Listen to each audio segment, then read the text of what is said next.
제가 32등인 줄 알았는데 한 명이 더 있네요. 처음 알았습니다. 32등으로 합격한 정우영이라고 합니다. 일단은 제가 작년 4월부터 학원에 등록을 해서 딱 지금까지 1년이 됐는데요. 공부하는 과정을 잠깐 설명을 좀 드려야 될 것 같아서 그 부분부터 설명드리겠습니다. 4월에 제가 등록을 했을 때 정규반이 마지막 수업이었어요. 그래서 정규반 마지막 수업 그냥 가볍게 듣고 그 다음부터 바로 특강을 하더라고요. 그래서 특강 2번 듣고 또 부원장님이 그때 한 번 더 특강을 해주셔서 특강을 3번 듣고 이제 그 124회 시험을 봤었습니다. 그래서 그러다 보니까 이제 점수는 안 나왔지만 정규반에서 공부해야 되는 그 용어랑 서술의 어떤 분량이나 양에 대한 감이 없었어요. 그래서 124회 그 시험을 보고 나서 이제 새로 이제 과정을 등록을 하는데 그때 용어 서술이랑 모의고사 원을 같이 등록을 했거든요. 지금 생각하면 별로 추천드리고 싶지 않은 방법입니다. 그래서 그때는 이제 할 수 있을 것 같아서 그때 그 교수님께 여쭤봤었어요. 그 2개 같이 듣고 싶다 그랬더니 대답을 잘 안 하시더라고요. 그래서 저도 고민하다가 일단 한번 해보자 그래서 했는데 그게 사실은 학원 그 커리큘럼이 정규반하고 모의고사 레벨 1, 레벨 2 그 과정에 따라서 그때그때 숙제가 있고 숙제를 해 나가면서 뭔가 차곡차곡 쌓이는 그런 스케줄로 진행이 되는데 그거를 이제 2개를 같이 듣다 보니까 그게 완전히 깨졌어요. 그 밸런스가. 그래서 좀 좀 스텝이 꼬였다고 할까? 그래서 공부할 양은 너무 많은데 뭘 먼저 해야 될지를 이제 고민하게 되고 그러다 보니 되게 좀 몸은 힘들고 그렇다고 공부를 해도 한 것 같지도 않고 그러던 시간이 이제 124회 끝나고 125회 사이 그 기간이었습니다. 그래서 지금 다시 지금 이미 다 거쳐 오신 분이지만 또 새롭게 하시는 분들이 계시다면 순차적으로 가는 게 가장 좋다라는 생각을 좀 말씀을 드리고 싶고요. 일단은 그래서 125회 시험을 보고 그때 또 이제 결과적으로 느꼈던 게 124회 시험 보고 나서 그 용어랑 모의고사를 같이 하다 보니까 어느 거 하나에 좀 집중이 잘 안 되더라고요. 그래서 결과적으로 124회 때 용어 점수가 163점이었어요. 근데 125회 때 용어 점수가 164점 나왔습니다.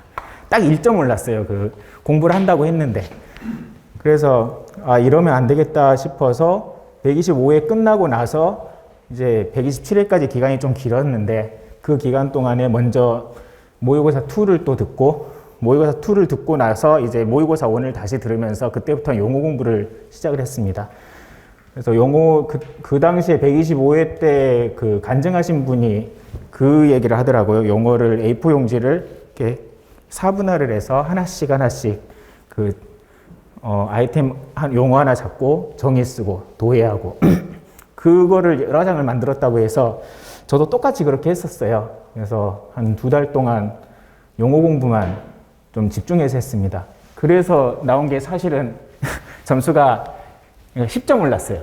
그래서 근데 이게 되게 의미가 있는 게 이 당시에는 16점을 커버를 용어에서 서술에서 해야 되잖아요. 근데 일단 6점밖에 부족하지 않으니까 다른 데서 커버가 되더라고요. 그런 식으로 공부를 했고 어쨌든 처음 하시는 분이 계시다면 욕심 부리지 말고 학원에서 하라는 대로만 쭉 따라가는 게 가장 좋다라는 말씀을 드리고 싶습니다.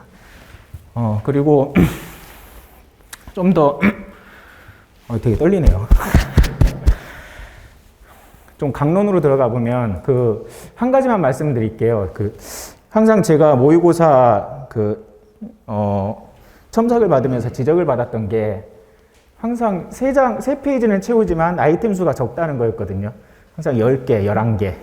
그래서 되게 지적을 많이 받았었는데 이번 시험 볼 때는 어떻게든 아이템을 늘리자 해서 최소 12개에서 14개까지 이렇게 하려고 신경을 좀 많이 썼습니다. 그래서 2교시 때 한 번은 시간이 좀 부족했었어요. 그 마지막 장을 한 3줄, 4줄 남기고 마지막 아이템을 쓰고 있었는데 종이 울렸어요. 그래서 마지막 그때 바로 결론을 쓸까 하다가 아이템 하나를 더 쓰자. 그래서 결론을 포기하고 아이템을 썼습니다. 그러다가 이제 바로 뺏겨가지고 뺏기는 와중에도 결론을 못 쓰고 그냥 본론에서 끝났는데 그게 43점 나오더라고요. 그래서 이게 느꼈던 게 결론은 아까도 바로 앞에 한 분이 말씀하셨던 것처럼 그 서론 개요랑 결론을 많이 중시 안 했더라고요. 그래서 저도 똑같이 그렇게 했습니다. 모든 문제가 결론이 한 2줄, 3줄 이걸로 끝났거든요. 그리고 그 문제조차도 결론은 없었는데도 한 43점 나와서 하여튼 그 아이템 늘리는데 좀 집중해야 되겠다. 그런 말씀을 좀 드리고 있습니다. 이상입니다. 네, 질문 있으십니까? 마지막 시험이 192점으로 이렇게 고점이 나왔는데요. 그 50점 이상 나오신 건가요? 그 51점이 마지막 시험의 마지막 문제가 51점이 나왔습니다. 그것 때문에 지금 점수가. 예.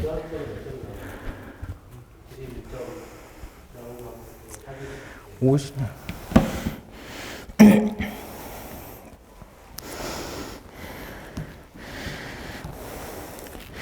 그 철골조 내압피복이 51점 나왔고요. 흑막이 붕괴 원인과 어스앵커 시공시 위상 48점 나왔습니다.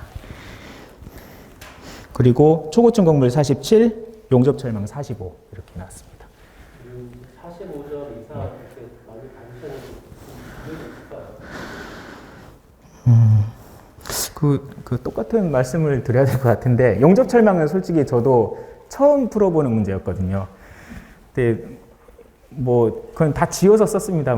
그냥 용접철망이니까 뭐 용접이 돼가지고 오는 거겠지 해서 이건 뭐 공장에서 제작되어 온 거다. 이건 뭐 프리팹으로 철근 프리팹처럼 이렇게 뭐 미 제작된 거를 하면서 노무비가 절감이 된다. 뭐 이런 식으로 막 그림을 뭐 아이들을 짜내 가지고 아이템을 계속 늘려가서 어쨌든 그것도 12개를 채웠던 것 같습니다. 그런 식으로 진행을 했습니다.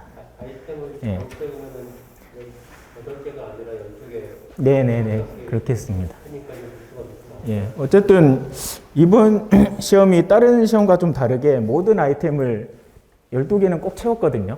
그전에는 뭐 몇 개를 했는지도 기억이 안 나는데 이거에만 집중하고 시험을 봤기 때문에 딱 제가 몇 개를 썼는지까지는 기억을 합니다. 그래서 거기에 좀 집중했던 게 그전 시험까지는 보통 30점대가 몇 개씩 있었어요. 근데 이번에는 그 가장 적게 받은 게 43점이었고 계속 43점 밑으로는 안 내려가더라고요. 그게 어느 정도 아이템 내용들이 있기 때문에 좀 방어가 되지 않았나 그렇게 생각합니다.